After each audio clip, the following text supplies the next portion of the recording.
Teca. Teca.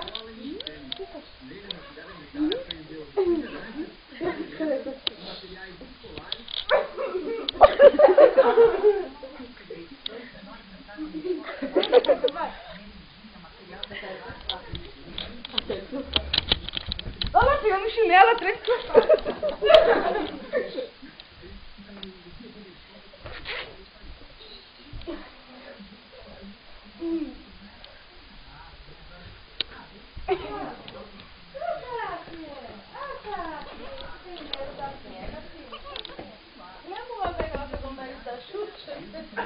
Olá, olá.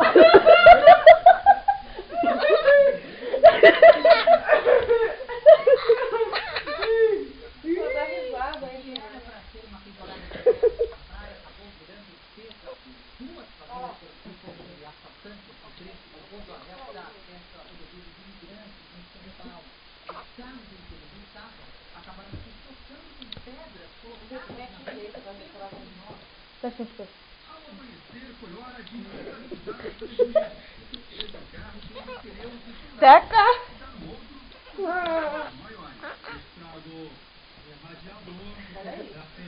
Teca. Teca. Teca.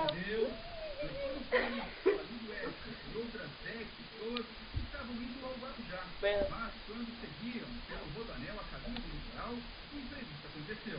Eles não perceberam que no meio da estrada havia tijolos de concreto.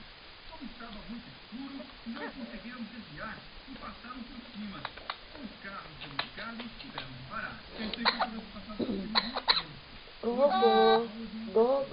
Chegou um determinado momento que Antônio Carlos, Aí, vai ser uma taxa. percebeu que era uma armadilha.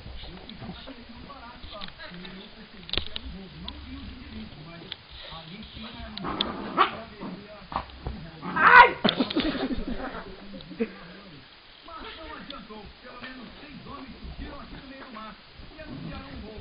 Armados, aterrorizaram as vítimas, entre elas 5 crianças. Em choque, precisaram de atendimento médico. Uma mulher foi ferida com faca no ombro. Depois, os bandidos pegaram tudo que estava no carro e fugiram pelo mesmo lugar que chegaram. Ao voltar no local do assalto, Antônio Carlos se emocionou. Eu pensei que eu ia perder minha família. Não.